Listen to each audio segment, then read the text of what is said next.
అనునిత్యము మన ఆదరిస్తున్న మన ప్రభు అయిన యేసుక్రీస్తు వారి యొక్క ఘనమైన నామమునకు మహిమ కలుగును కాక.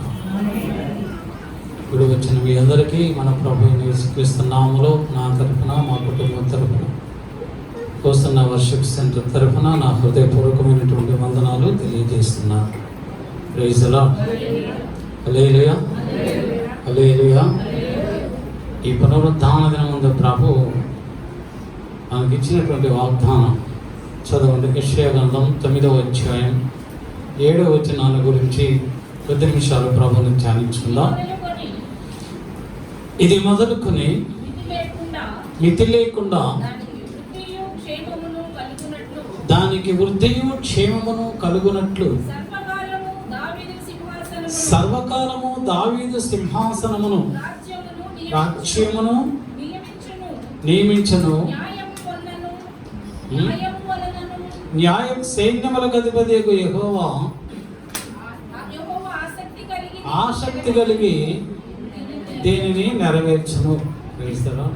ఇది మొదలుకొని ఫ్రమ్ నౌ ఆన్వర్డ్స్, ఇది మొదలుకొని ఇప్పటి నుండి ప్రభువు మిమ్మల్ని అందరినీ, వస్తున్న వర్షిప్ సెంటర్లో ఉన్న వారందరినీ మితి లేకుండా అభివృద్ధిని, ఐశ్వర్యమును, ఘనతను ప్రభు మీ అందరికీ అనుగ్రహించుచున్నాడు.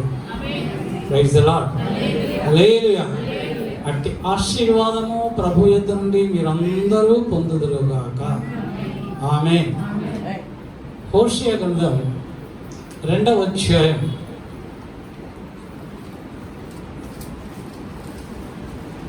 హగ్గై గ్రంథం చూడండి. హగ్గై గ్రంథం 2వ అధ్యాయం 19వ వచనంలో వ్రాయబడుతుంది. ప్రభు అంటున్నారు, ఇది మొదలుకొని నేను మిమ్మును ఆశీర్వదించెదను. From this day I will bless you. Praise the lord. ఇది మొదలుకొని నేను మిమ్ములను ఆశీర్వదించెదను. మన ప్రభువు ఆశీర్వదించేటువంటి దేవుడు, మన ప్రభువు అభివృద్ధి పరిచేటువంటి దేవుడు, మన ప్రభువు మనకి అభివృద్ధిని, ఆశీర్వాదమును అనుగ్రహించేటువంటి దేవుడు. మనము బహుగా ఫలించి విస్తరించి ఆయన నామమును బహుగా ఘనపరచడం ప్రభుకి చాలా ఇష్టమైనది. మనం అభివృద్ధి చెందడం ప్రభుకి ఇష్టమైంది. అందుకే ప్రభు ఆయన ఆదికాండం 1వ అధ్యాయం 27-28 వచనాలలో కూడా మన దేవుడు ఏంటంటే యెహోవా ఆయన స్వరూపముందు నరుని సృష్టించి స్త్రీని గాను పురుషుని గానే సృష్టించి ప్రభు అంటున్నారు, మీరు ఫలించండి, విస్తరించండి, అభివృద్ధి పొందండి, ఈ భూమిని లోబరుచుకొనండి అన్నాడు. మీరు విస్తరించండి. దేవుని యొక్క ఉద్దేశము, దేవుని యొక్క ఆలోచన, దేవుని యొక్క తలంపు తన బిడ్డలైన ఎలాగా ఉంటుందంటే మనం అభివృద్ధి చెందాలి, మనం విస్తరించాలి, మనం ఫలించాలి. తద్వారా దేవుని యొక్క నామం మహిమపరచబడాలి. ఈ భూమిని మనం లోపరుచుకోవాలి. దేవుడు ఈ భూమి అంతటిని కూడా మానవులకి లోపరిచాడు. కనుకనే మానవుడు భూమి మీద స్వతంత్రించుకుంటున్నాడు. భూమి మీద ఉన్నటువంటి సకల ప్రాణుల మీద దేవుడు తన ప్రజలకి అధికారము ఇచ్చాడు.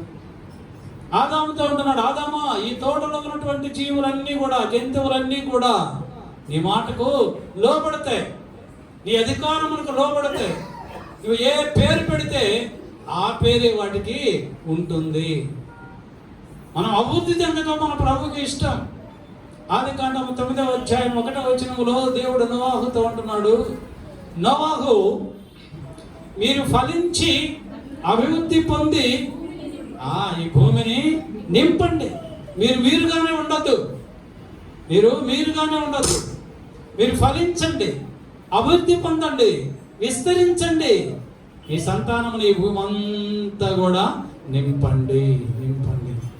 మనము ఆశీర్వదింపబడటమే మన దేవునికి ఇష్టం. ఈ లోకంలో ఉన్నటువంటి తల్లిదండ్రులమైన మనము ఏంటి ఆలోచిస్తాము?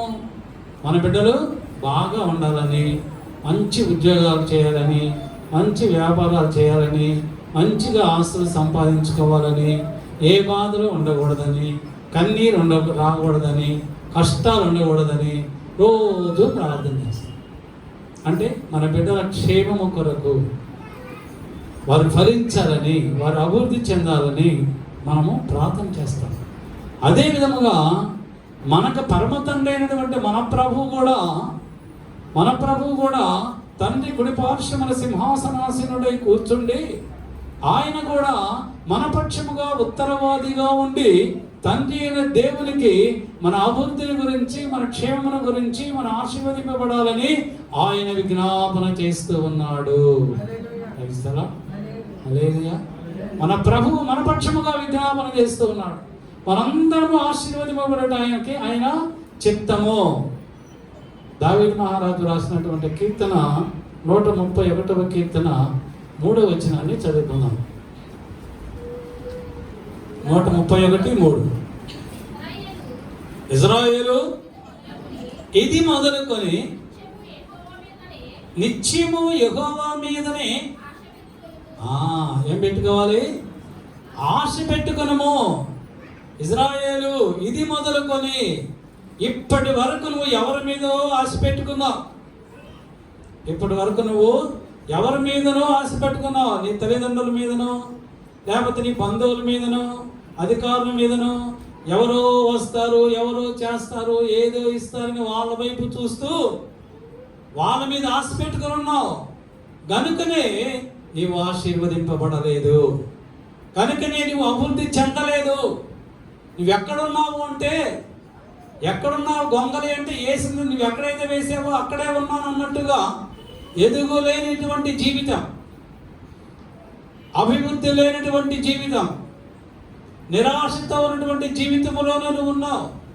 నువ్వు కష్టపడుతున్నావు, కానీ నీ కష్టానికి ప్రతిఫలం నువ్వు పొందుకోవటం లేదు. ఎందుకంటే నువ్వు మనుషుల మీద నువ్వు ఆధారపడుతున్నావు.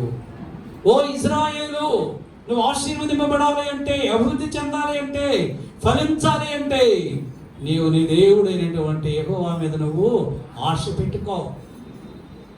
ఆయన మీద ఆశ పెట్టుకో.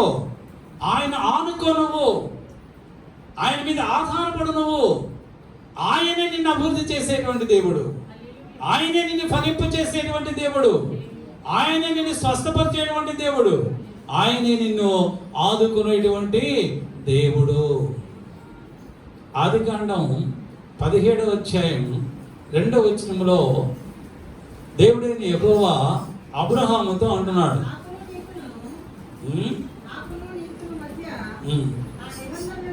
ఒకటో వచనంలో చదువు. అబ్రహాము 99 ఏండ్ల వాడైనప్పుడు యెహోవా అతనికి ప్రత్యక్షమై, నేను సర్వశక్తి కలిగినటువంటి దేవుడును, నా సన్నిధిలో నడుచుచు నిందారహితుడవై ఉండుము, నాకును నీకును మధ్య నా నిబంధనను నియమించి అత్యధికముగా అభివృద్ధి పొందించదనని ఎవరితో చెప్పాడు? అబ్రహాముతో చెప్పాడు. అబ్రహామా, నేను సర్వశక్తి కలిగినటువంటి దేవుడను, ఆల్మైటీ గాడ్. అబ్రహాముకు 99 సంవత్సరాలప్పుడు దేవుడైనటువంటి యెహోవా అబ్రహాముతో మాట్లాడుతున్నాడు. అబ్రహామా, నేను సర్వశక్తి కలిగినటువంటి దేవుడను, నీవు నా సన్నిధిలో నడుచుచు నిందారహితుడవై ఉండుము. దేవుడు అబ్రహాముతో ఒక నిబంధన చేశాడు. ఆ నిబంధన ఏమిటంటే, అబ్రహామా, నీవు నా సన్నిధిలో నిందారహితుడవై నడుచుచూ ఉండుము. అదే నిబంధన. నువ్వు నడిస్తే, నువ్వు నిందారహితుడిగా నడిస్తే నేను నిన్ను అభివృద్ధి పరుస్తాను, నీ సంతానమును ఆశీర్వదిస్తాను, వాగ్దాన దేశమునకు నిన్ను వారసునిగా చేస్తాను. ప్రభువు సన్నిధిలో ఎవరైతే నిందారహితులుగా నడుస్తూ ఉంటారో, అంటే పాస్ట్, ప్రజెంట్, ఫ్యూచర్, వర్తమాన భూత భవిష్యత్ కాలమునందు కూడా ఎవరైతే ప్రభు సన్నిధిలో నిందారహితులుగా నడుస్తారో వారిని మాత్రమే దేవుడు అభివృద్ధి పరుస్తాడు, ఆశీర్వదిస్తాడు, మంచి శ్రేష్టమైనటువంటి ఫలములను ఆ కుటుంబానికి ఇస్తాడు. ఈ అభివృద్ధి, ఆశీర్వాదము, శ్రేష్టమైనటువంటి ఈ ఫలములు ప్రభు దగ్గర నుంచి దీవెనలు, ఆశీర్వాదములు మనం పొందుకోవాలి అంటే ఆయన సన్నిధిలో, ఆయన సముఖములో, ఆయన దృష్టిలో నీవు నేను నిందారహితులుగా ఉండాలి. మనం పాపములు చేస్తూ ప్రభువాను ఆశీర్వదించు, అభివృద్ధి పరచు అంటే దేవుడు అభివృద్ధి పరచు. ఎందుకు? మన ప్రార్థన ఆయన దగ్గరికి అసలు వెళ్ళదు. మనం ఎంత ప్రార్థించినా, ఎంత కన్నీరు కార్చినా, మనలో ఉన్నటువంటి బలహీనతలను మనము సరిచేసుకున్నంత కాలము కూడా దేవుని యొద్ద ఏ ఆశీర్వాదం మనకు రాదు. ఆయన సన్నిధిలో నిందారహితులుగా మనం ఉండాలి. ఆయన సన్నిధిలో నడుస్తూ ఉండాలి. ఆయన చూస్తూ ఉండేటువంటి దేవుడు. మన ప్రవర్తన ప్రభువు చూస్తూ ఉంటాడు. మన క్రియలు ప్రభువు చూస్తూ ఉంటాడు. మన క్రియలు సత్క్రియలైతే, మన క్రియలు మంచివైతే ఆయన దృష్టిలో శ్రేష్టమైన వారిగా మనము ఉంటాము. దేవుడు అప్పుడు మనల్ని, మన కుటుంబాలను కూడా ఆశీర్వదిస్తాడు. హల్లెలూయా, హల్లెలూయా, ప్రైజ్ ది లార్డ్. హోషేయ గ్రంథం 4వ అధ్యాయం 10వ వచనాన్ని చదువుకుందాం. వారు యెహోవాను లక్ష్యపెట్టుట మానిరి గనుక వారు భోజనము చేసినను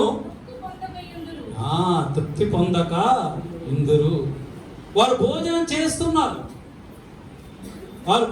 చేస్తున్నారు, అయినప్పటికీ వారికి తృప్తి కలగడం లేదు. ఎందుకు? వారు యెహోవాను లక్ష్య పెట్టలేదు గనుక, యెహోవా మీద ఆశపడలేదు గనుక, యెహోవా మీద ఆధారపడలేదు గనుక, యెహోవాని నిర్లక్ష్యము చేసి ఉన్నారు గనుక. లక్ష్య పెట్టడం అంటే నీ గురి, నీ విశ్వాసము, నీ ఆలోచన, నీ తలంపు, నీ నడక ఆయన మీదనే ఉండాలి. నీ గురి ప్రభు మీదనే ఉండాలి. నీ లక్ష్యం ప్రభు మీదనే ఉండాలి. నీ ఆలోచన ప్రభు మీదనే ఉండాలి. నీ తలంపు ప్రభు మీదనే ఉండాలి. నీ యొక్క ప్రతి అవసరత తీర్చేవాడు నీ దేవుడేనని ఆయన వైపు మాత్రమే నువ్వు చూడాలి. ఆయన వైపు మాత్రమే చూడాలి. మనుషుల వైపు చూసినంత కాలము దేవుని ఎదురున్న ఆశీర్వాదములు రావు. వస్తాయి, టెంపరీగా వస్తాయి, తాత్కాలికముగా వస్తాయి. ఇలా వస్తాయి, అలా పోతాయి. ఇలా వస్తాయి, అలా పోతాయి. ఈ చెవిలో నుంచి వింటాం, ఈ చెవిలో నుంచి వదిలేస్తాం. వాక్యం మన హృదయంలో ఉండదు. ఈ చెవిలో విని ఆ చెవిలో నుంచి వదిలేస్తే, వాక్యము నీ మనస్సులో లేకపోతే, నీ హృదయములో లేకపోతే నీవు ఎలాగా పరిశుద్ధంగా ఉండగలుగుతావు? దేవుని వాక్యము నీ హృదయములో ఉన్నప్పుడు, వాక్యం అనేటువంటి యేసు ప్రభువు వారు నీ హృదయములో ఉన్నప్పుడు, అప్పుడు నువ్వు నీ తలంపులు, నీ ఆలోచనలన్నీ కూడా ఆయన ద్వారానే జరుగుతాయి. ఆయన నామానికి మహిమకరంగానే ఆలోచనలు వస్తాయి. మన హృదయములో ప్రభు లేకుండా మరొకరి ఎవరో ఉంటే మన ఆలోచన కూడా అలాగనే ఉంటుంది. ప్రభు మీద మనం ఆధారపడం. మన లక్ష్యము, మన గురి ప్రభు మీద ఉండదు, మనుషుల మీద ఉంటుంది. దేవుని యొద్ద నుండి అభివృద్ధి ఎలాగో మనకు వస్తుంది? దేవుని యొద్ద నుండి ఆ యొక్క ఫలములు ఎలాగ మనము పొందుకుంటాం? అందుకే కొంతమంది ఆశీర్వదింపబడటం లేదు. కొంతమంది ఎంత ప్రార్థించినా ఆ ప్రార్థనకు జవాబు వారు పొందుకోలేనటువంటి పరిస్థితిలో ఉన్నారు. హల్లెలూయా. హబక్కూకు గ్రంథం 2వ అధ్యాయం 6వ వచనాన్ని చదువుకుందాం.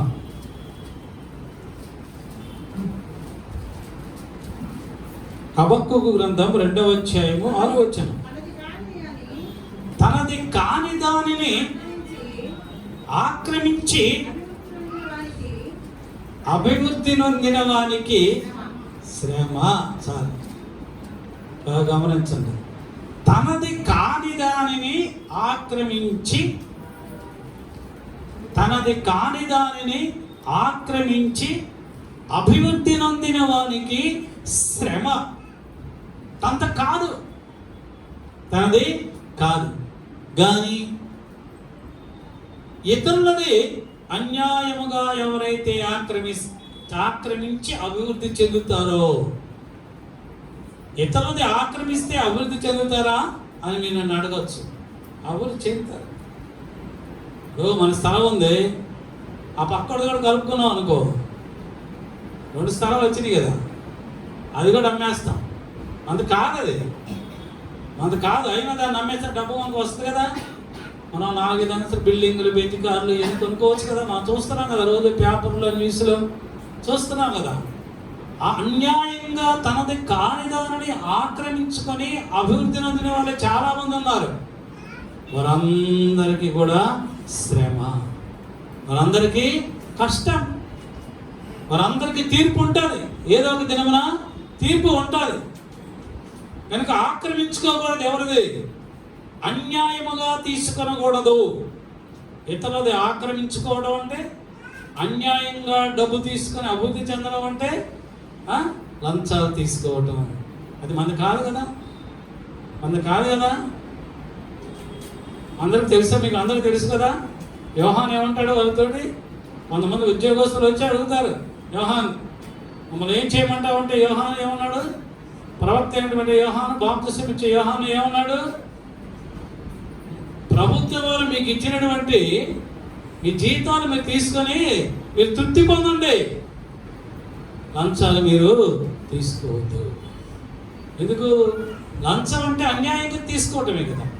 అది అన్యులది, విగ్రహారాధకులది కానీ దేవుని బిడ్డలది కానీ వేరెవరిది ఆక్రమించుకొని అభివృద్ధి చెందిన వారికి శ్రమ. అలాగా తీసుకొని ఆస్తులు కొనుక్కొని బిల్డింగ్ కట్టుకొని నువ్వు ఎంత అభివృద్ధి చేసినా కూడా వారి జీవిత కాలం అంతా ఏముంటుంది? శ్రమే ఉంటుంది. శ్రమ. కొంతమంది వడ్డీ వ్యాపారాలు చేసి డబ్బులు సంపాదిస్తారు. తమది కానీ ఆస్తి. వడ్డీ వ్యాపారాలు. దేవుని బిడ్డలు చాలా మంది ఉన్నారు. 3 రూపాయలు 4 రూపాయలు వడ్డీ వ్యాపారాలు చేసి డబ్బు సంపాదించే దేవుని బిడ్డలు ఉన్నారు. పాస్టర్లు కూడా ఉన్నారు. పాస్టర్లు కూడా డబ్బులు విశ్వాసులకి అప్పులు ఇచ్చి 3 రూపాయల వడ్డీ 4 రూపాయల వడ్డీలకి ఇచ్చి డబ్బులు కలెక్ట్ చేసుకొని సంపాదించుకునే వాళ్ళు ఉన్నారు. బైబిల్ చెప్తుంది వారికి శ్రమ. వారు పొందుకునేటువంటి ఆ అభివృద్ధి ఆశీర్వాదము కాదు, అది శ్రమే. అది ఎప్పటికైనా ఆ కుటుంబానికి ఉరిగానే ఉంటుంది. అన్యాయముగా ఆక్రమించుకున్నది వారి కుటుంబానికి ఉరిగానే ఉంటుంది. అందుకే వాళ్ళు ఆశీర్వదింపబడరు, వారి శ్రమలు అనుభవిస్తారు. ఎవరైతే మన దేవుడైనటువంటి యెహోవా మీద లక్ష్యము పెట్టరో వారికి అభివృద్ధి అనేది ఉండదు. ఎవరైతే ఇతరులది ఆక్రమించుకుంటారో వారికి శ్రమ ఉంటుంది. హల్లెలూయా. అయితే ఎవరైతే ప్రభు సన్నిధిలో నిందారహితులుగా జీవిస్తారో వారు వెళ్ళు ప్రతి స్థలాన్ని కూడా ప్రభు ఆశీర్వదిస్తారు. వాళ్ళు వెళ్ళు ప్రతి కుటుంబాన్ని కూడా ప్రభు ఆశీర్వదిస్తారు. వారు ఏ గృహాన్ని అయితే దర్శిస్తారో, ఏ గృహమును అయితే వారి పాదములు పెట్టి ప్రార్థన చేస్తారో దేవుడు ఆ గృహాన్ని ఆశీర్వదిస్తాడు, ఆ స్థలాన్ని ఆశీర్వదిస్తాడు, ఆ వ్యాపారాన్ని ఆశీర్వదిస్తాడు, ఆ పరిశ్రమని ఆశీర్వదిస్తాడు.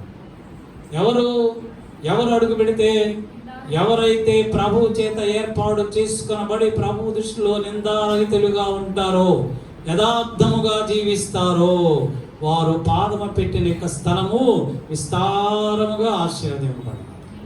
వారు ఎక్కడైతే పాదము పెట్టి ప్రార్థన చేస్తారో ఆ కుటుంబం విస్తారముగా ఆశీర్వదింపబడుతుంది. యాకోబు అంటున్నాడు వాళ్ళ మామగారితో, మామయ్య గారు నేను మీ ఇంటికి వచ్చినప్పుడు నీకు ఉన్నది కొంచెమే. నేను మీ ఇంటికి వచ్చినప్పుడు నీకేముంది? ఓ 10 గొర్రెలు, తింటానికి సరే తిండి లేని పరిస్థితిలో నువ్వు, నీ కుటుంబం, నీ పిల్లలు ఉన్నారు. కొంచెమే నీకుంది, కొద్దిగానే నీకుంది.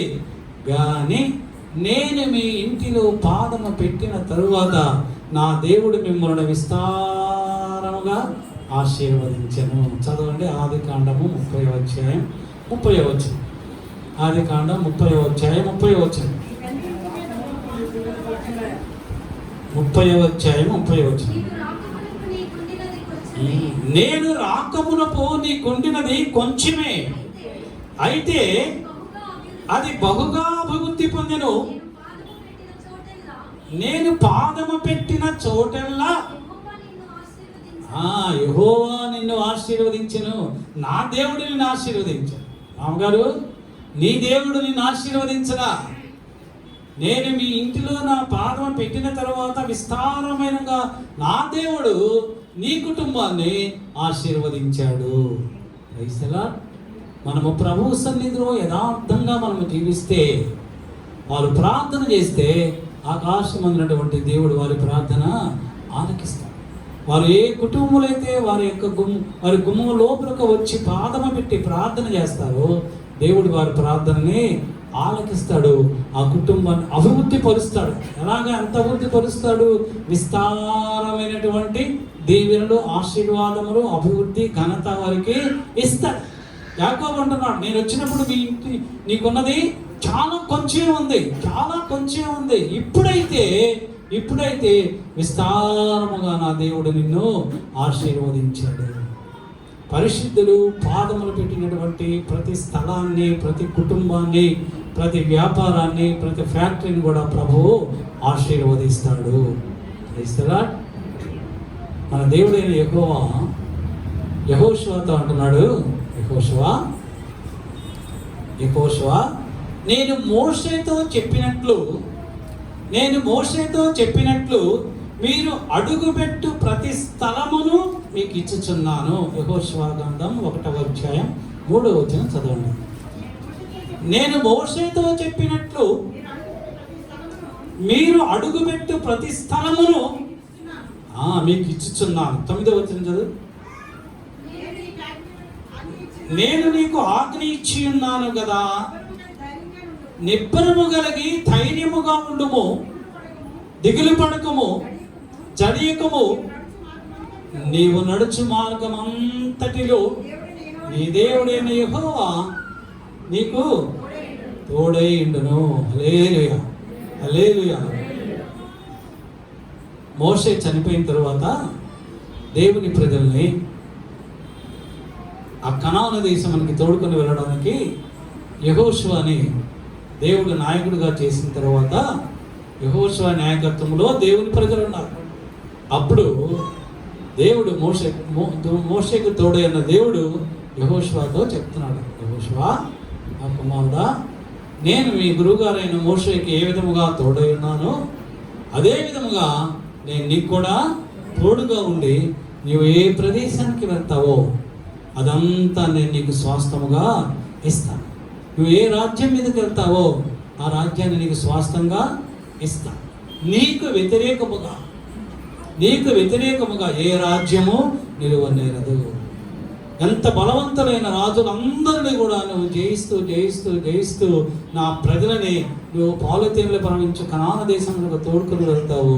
ఎందుకనగా మోషేకు తోడైన నేను నీకును తోడై ఉంటాను. తెలుస్తారా? మోషేకు తోడైనటువంటి దేవుడు యెహోషువకు తోడై ఉన్నాడు.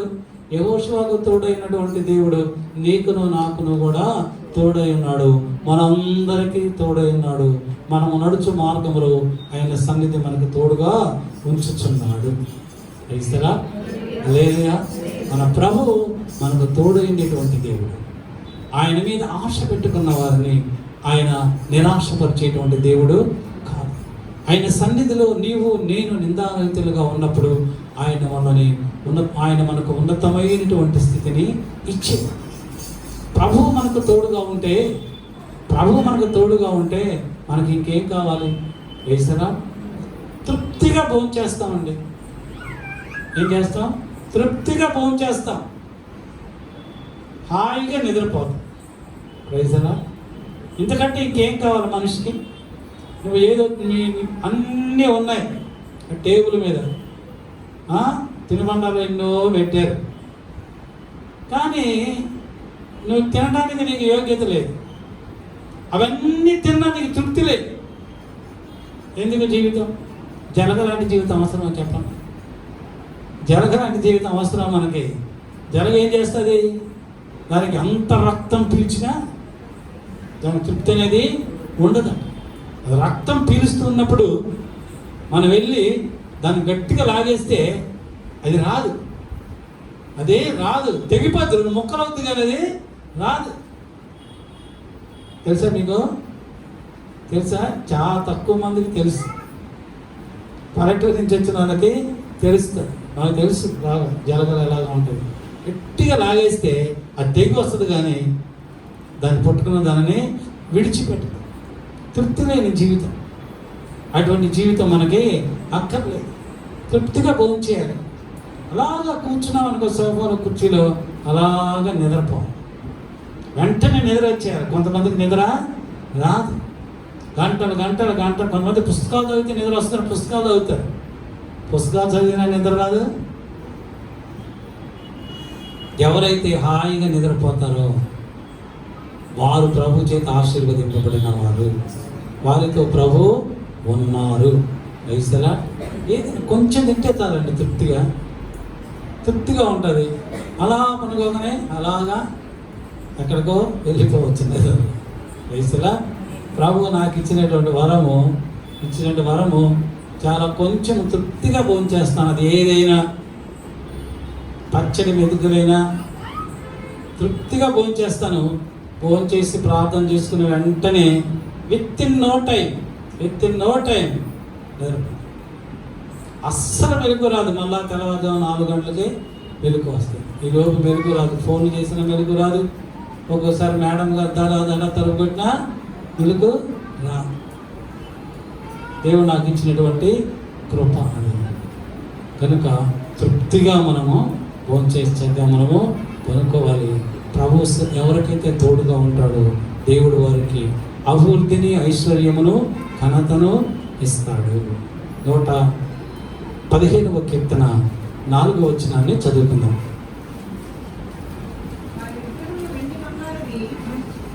నూట 15:14. యెహోవా మిమ్మును మీ పిల్లలను వృద్ధి పొందించును. జాగ్రత్తగా గమనించండి వాక్యాన్ని. యెహోవా మిమ్మును మీ పిల్లలను వృద్ధి పొందించును. ఎవరు మన బిడ్డలని అభివృద్ధి చేసే దేవుడు? ఎవరు మన పిల్లల్ని అభివృద్ధి చేస్తాడు? మన ప్రభువే మన పిల్లల్ని అభివృద్ధి చేస్తాడు. ఎవరో అభివృద్ధి చేయరు. మన పిల్లల్ని మన ప్రభు అభివృద్ధి చేస్తాడు. మిమ్మల్ని మీ పిల్లలను ప్రభు అభివృద్ధి చేయను. ప్రైజ్లా హల్లెలూయా. మన చర్చిలో ఒక తల్లిగారు ఉన్నారు. ఈ మధ్య వస్తున్నారు కదా కొంతకాలం నుంచి. ఆ తల్లిగారు నిన్న శనివారం ఆరాధన అయిపోయిన తర్వాత ఆశ్రమ గారితో ఒక మాట చెప్పారు. గమనించారు. ఆ మాట ఏంటంటే, వారి కుమారుడు ఫ్యామిలీతో కలిసి, పిల్లలతో కలిసి కెనడా వెళ్ళాడు. ఎక్కడికి వెళ్ళాడు? కెనడా వెళ్ళాడు. ఏదో సంపాదించుకుని దూర ప్రాంతంలోకి వెళ్ళి అక్కడ ఉద్యోగం తీసుకొని సంపాదించుకొని మా ఇంట్లో వాళ్ళకి, మా చెల్లికి, మా అమ్మకి, మా వాళ్ళందరికీ మంచి ఇల్లు ఒకటి కట్టించి మా చెల్లి వివాహం చేసి చక్కగా చూసుకుందామని కెనడా వెళ్ళాడు ఫ్యామిలీని తీసుకొని. అయితే ఆ తల్లిగారు ఎదురు చూస్తూ ఉన్నారు. ఏంటి నా కుమారుడు ఎప్పుడు ఫోన్ చేస్తాడా, ఎప్పుడు ఉద్యోగం వస్తుందా, ఎలాగున్నాడు అని ఇక్కడ కన్నీరు గారుస్తూ రోజు ప్రార్థన చేస్తూనే ఉంది ఈ తల్లిగారు. అంతకంటే చేయగలిగేది ఏమీ లేదు. ప్రభువుకు మొరపెడుతూ ఉంటే కుమారుడు దగ్గర నుంచి క్షేమ సమాచారము రావడం లేదు. ఏం చేయాలో తెలియనటువంటి పరిస్థితిలో కుంగిపోతూ ఉంది. అప్పుడు ఆమె కుమారుని యొక్క స్నేహితుడు ఒక అతను ఫోన్ చేసి ఆ తల్లిగారితో చెప్తున్నాడు, అమ్మా నీ కుమారునికి ఏ ఉద్యోగం, ఏ పని కూడా దొరకలేదు. ఇక్కడైతే ఎవరో ఒకరు చుట్టాలో, బంధువులు, తెలిసిన వాళ్ళు సాయం చేస్తారు. అక్కడ ఎవరండి? కెనడాలో ఉద్యోగం ఏమీ దొరకలేదు, పని దొరకలేదు. ఏమన్నా పని చేసుకుందామన్నా ఆ బిడ్డలతోటి ఎంతో కష్టపడుతున్నాడు. తల్లికి ఫోన్ చేసి క్షేమ సమాచారం చెప్పటానికి కూడా సిగ్గుపడుతున్నటువంటి పరిస్థితి. ఏమని చెప్తాడు? తను బాగా ఉంటే, తను మంచి జాబ్ చేసుకున్నట్టే, కనీసం తన భార్య బిడ్డలో పోషించుకునేటటువంటి జాబుల్లో చేసుకుంటుంటే, పని చేసుకున్నట్టే తల్లికి ఫోన్ చేసి, అమ్మ చిన్నదో పెద్దదో ఏదో నాకు ఉద్యోగం వచ్చింది, నీ పని చేసుకున్నాను, నేను నా భార్య పిల్లలు మేము బాగున్నాము, మీరు సంతోషంగా ఉండండి, మీరు దిగులు పడద్దు అని ఆ బ్రదర్ గారు ఫోన్ చేసి చెప్తారు వాళ్ళ అమ్మకి.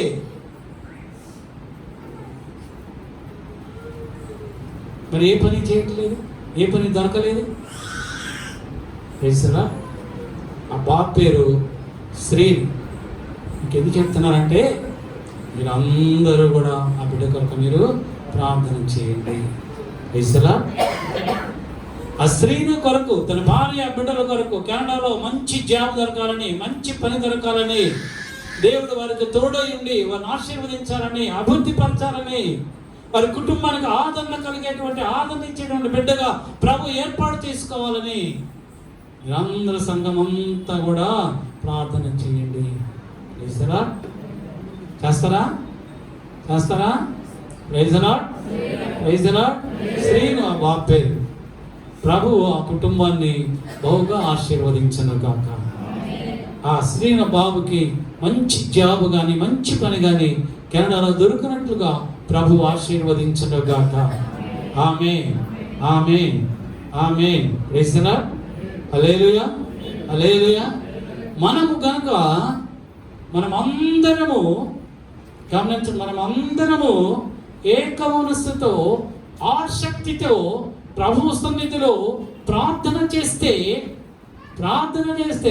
ప్రభువు మనందరి ప్రార్థనలు ఆలకించి ఆ బిడ్డ కెనడాలో మంచి జాబు ఇస్తాడు. ఇస్తాడా ఇవ్వడా?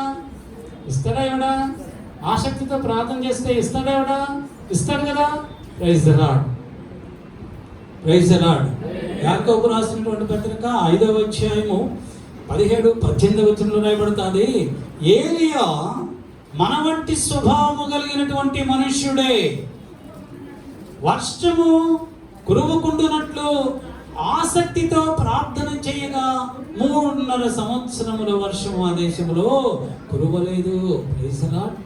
మనం ఆసక్తితో ప్రార్థన చేసినప్పుడు ఏలియా ప్రార్థన ఆలకించినటువంటి దేవుడు నిశ్చయముగా మన ప్రార్థన ఆలకిస్తాడు. మన సంఘములో కష్టములో, బాధలో, కన్నీటితో, వేదనతో, దుఃఖముతో ఉన్న వారి కొరకు సంఘమంతయు ఏక మనసు, ఏకాత్మతో, ఆసక్తితో ప్రభు సన్నిధిలో ప్రార్థన చేసినప్పుడు ఆకాశమందున్నటువంటి దేవుడు ఆ కుటుంబాన్ని బాగా ఆశీర్వదిస్తాడు. Praise the lord. Hallelujah, hallelujah, hallelujah. మీరందరూ గట్టిగా హల్లెలూయా చెప్పాలి. హల్లెలూయా, హల్లెలూయా. ఆసక్తితో ప్రార్థన చేస్తే మన జీవితాలలో అద్భుతాలు మనము చూస్తాం. సంఘ బిడ్డల జీవితాలలో అద్భుతాలు చేస్తాడు ప్రభు. గొప్పగా ఆశీర్వదిస్తాడు, బహుగా అభివృద్ధి పరుస్తాడు, బహుగా విస్తరిస్తాడు. మన సంఘం అంతా అభివృద్ధి పొందితే, సంఘస్థులందరూ ఆశీర్వదింపబడితే అనేక మందికి మాదిరికరముగా ఉంటాడు. దేవుడు మన సంఘాన్ని చూసి బలా మంచి సంఘం అని ఇంకా బహుగా ఆశీర్వదిస్తాడు. Praise the lord. Hallelujah, hallelujah. పేతురు చెరసాలలో ఉన్నాడు. ఎక్కడ ఉన్నాడు పేతురు? చెరసాలలో ఉన్నాడు. ఎక్కడైతే ఇంటిలో సంఘమంతయు కూడా ప్రార్థన చేస్తున్నది. చెరసాలలో ఉన్నటువంటి పేతురు విడిపించబడాలని సంఘమంతా ప్రార్థన చేస్తుంది. అపోస్తల కార్యములు 12వ అధ్యాయము 5వ వచనం రాయబడుతుంది. సంఘమంతా ప్రార్థన చేస్తుంటే దేవుడు సంఘ ప్రార్థనను ఆలకించి సంఘమంతా ఆసక్తితో ప్రార్థన చేస్తుందని రాయబడింది. అక్కడ దేవుడు వారి ప్రార్థన ఆలకించి చెరసాలలో ఉన్నటువంటి పేతురు దగ్గరికి తన యొక్క దూతను పంపించి పేతుని చెరసాలలో నుంచి విడిపించెను. Praise the lord. బంధకాలలో నుంచి విడిపించాడు, ప్రాణ భయములో నుంచి విడిపించాడు, భయంకరమైన శోధనలో నుంచి విడిపించాడు దేవుడు. కనుక అత్యాసక్తితో మనము ప్రార్థన చేసినట్లయితే బంధకాలన్నీ కూడా పోతాయి. బంధకాలలో నుంచి మనం అందరం కూడా విడిపించబడతాము. భయములో నుంచి విడిపించబడతాము. నిబ్బరము కలిగి ధైర్యము కలిగి మనము ఉండగలుగుతాము. ఎప్పుడంటే సంఘమంతా ఒకరు ఆసక్తితో ప్రార్థన చేసినప్పుడు. హల్లెలూయా. అపోస్తలుడైన పౌలు రోమీయులకు రాసినటువంటి పత్రిక 12వ అధ్యాయం 11వ వచనములో దేని కొరకు మనం ఆసక్తితో ప్రార్థన చేయాలో మనతో మాట్లాడుతున్నాడు. ఆసక్తి విషయములో మాంజ్యులు కాక ఆత్మయందు తీవ్రత గలవారై ఆ ప్రభువుని సేవించని. ఆసక్తి విషయములో మాంజ్యులు కాక ఆత్మయందు తీవ్రత గలవారై, ఆత్మయందు తీవ్రత గలవారై మనం ఆసక్తితో ప్రార్థన చేయాలి. ఆత్మను పొందుకొనడానికి ఆసక్తితో ప్రార్థన చేయాలి. పరిశుద్ధాత్మ అభిషేకం పొందుకోవడానికి ఆసక్తితో ప్రార్థన చేయాలి. అన్య భాషలు మాట్లాడడానికి ఆసక్తితో ప్రార్థన చేయాలి. ప్రవచనములు చెప్పడానికి ఆసక్తితో ప్రార్థన చేయాలి. దర్శనములు చెప్పడానికి, దర్శనములు చూడడానికి ఆసక్తితో ప్రార్థన చేయాలి. ఎవరైతే ఆసక్తితో ప్రార్థన చేస్తారో, ఆత్మ తీవ్రతతో ప్రార్థన చేస్తారో అన్య భాషలు వారికి వస్తాయి. ప్రవచన వర్ణాలు దేవుడు వారికి ఇస్తాడు. దైవ దర్శనం వారికి కలుగుతుంది. ఆ దైవ దర్శనం పొందుకోవడానికి ఆ తీవ్రత నీలో ఉండాలి. ఆ యొక్క తీవ్రత, ఆ జీలు నీకు ఉండాలి. ఆసక్తి నీకు ఉండాలి. నేను అభిషేకం పొందుకోవాలి, నేను అన్ని భాషలు మాట్లాడాలి, నేను ప్రవచన వర్ణాలు పొందుకోవాలి, నా దేవుని దర్శనాన్ని నేను చూడాలా అనేటువంటి తీవ్రత నీకు ఉన్నప్పుడు దేవుడు నీకు అవన్నీ కూడా అనుగ్రహిస్తాడు. ప్రభు ఇటువంటి తీవ్రత, ఆత్మ పొందుకోవాలనేటువంటి ఆసక్తి మీ అందరికీ ప్రభు అనుగ్రహించును గాక. ఆమేన్.